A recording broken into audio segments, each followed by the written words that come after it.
कतो चले हो लेकिन ना पैसा वैसा के व्यवस्था में कहाँ चल जी का करबो बैठ उठ के दुआरी पे केना लौकत काम धाम लौकत बा तबे तो कहत हई हो क्यों चलल बा हो 10 दिन से चलल बा अपना फायदा में ढेर दिन पे भेटाइल बा हाँ ढेर दिन पे होता है अपना फायदा में अरे फरचटवा तोनी के जॉब कार्ड बनल बा कि ना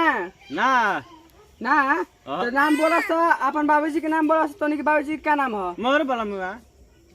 मोर बोला मुंगा ते अपन नाम बोल कृष्ण कुमार चल लेते बोले चेतना भकोरन दास ते अपन बाबूजी के नाम बोल के कर रहे ते अपन नाम बोलते अपन रोशन कुमार चल ठीक बा आ तोहनी के अकाउंट में 1.5 दिन पर जाई 3000 रुपया 27 रुपया निकाल के दे दे एक बार 300 रुपया रख ले एक बार ये केना फायदा फायदा इत गोरा खेती करे सरकार के उहे खा के मारा जा अगला से तोहने ना कट कहता आ 300 रुपया जियान जन करे से होली के दिन पी के लंगटे घूमिए स हम जाते ओई भर गांव घूमे के बा 27 रुपया बोल में अपना रखब 27 हमर मेहनत के फल ह हम जाते भर गांव घूमे के बा तो कौन रे वाडवा रहे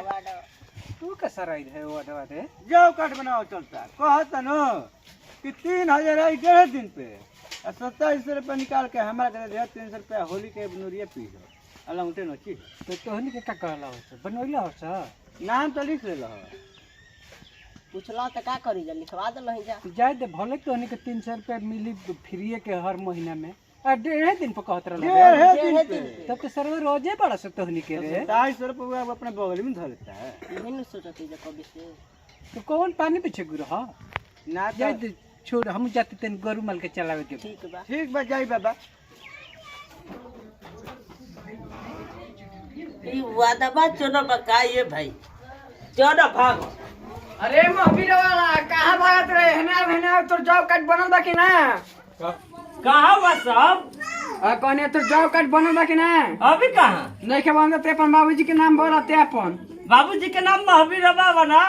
अच्छा चल ते अपन नाम बोल घुट्ठे कौन चल ठीक बा आ 1.5 दिन पर तोरा खाता में 3000 रुपया जाई 27 निकाल के हमरा के दे के बाद 300 रुपया रख लिए आ जियान जन करिए होली कुर्ता पैंट किने ना तो नूरिया पी के लंगटे घूमिए वो काहे करती रुपया के देते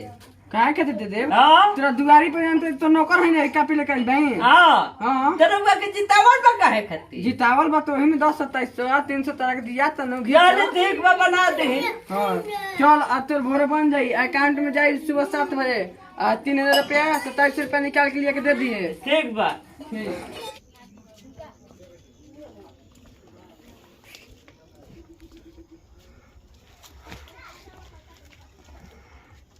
तार जॉब कार्ड बनल बा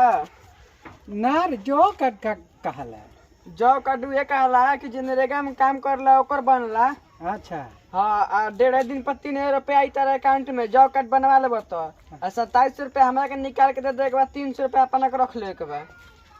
अरे तो एकर मतलब कि उ पैसा हमारे नाम से उसी होई 27 से तोहनी का 300 हाँ तो 27 से में हमू तारा दुआरी पे 4 दिन चल कनी अभी वही मुखिया के दे के बा सरपंच के दे के बा प्रमुख के दे के बा हमरा 300-400 बचबा ही करी मैं तो बता जाई तो जाए दे बबुआ जो हमारा जॉब कार्ड नहीं के बनवावे के तो तू जॉब कार्ड ना बनाई वो 300 रुपया ना लबा तू ना तो ठीक बा हम जाते ई जन कहिया के वाडवा ना बनवइले ह काहे ना दादा बनवै दो अब जाऊ कदुआ चार तोरा जॉब कार्ड हमने के देश गरीब काहे भाई तेरा बुझाता काहे अरे सार लेकर तोरा नाम से 3000 रुपया आई और तोरा के 300 दे के 2700 अपने ले जाता देश काहे ना गरीब होई हैं तोरा नाम से इशू भइल आ प्रमुख वार्ड आ मुखिया ले गुलस आ तोरा के 3 से मिलल का फायदा बा का जरूरी बा बनवा वाला करे ये हमनी के देश पर कर्जे न होता देश पर कर्ज होता हमनी के बिगड़त जाऊ बनत रस हम काहे खातिर बनवाई ते बनवा ले बड़े का हां हम तो पूरा अपना घराना के बनवा देने पे सर घराने के तो पूरा खानदान के बनवा ले तो 200-300 रुपया में महाराजा हो जीबो देश के कंगाल कोई के चोटा कहीं के कहत रखे हम पूरा खानदान के बनवैले भाई तो का करी क्या के कह के हमर काट नाम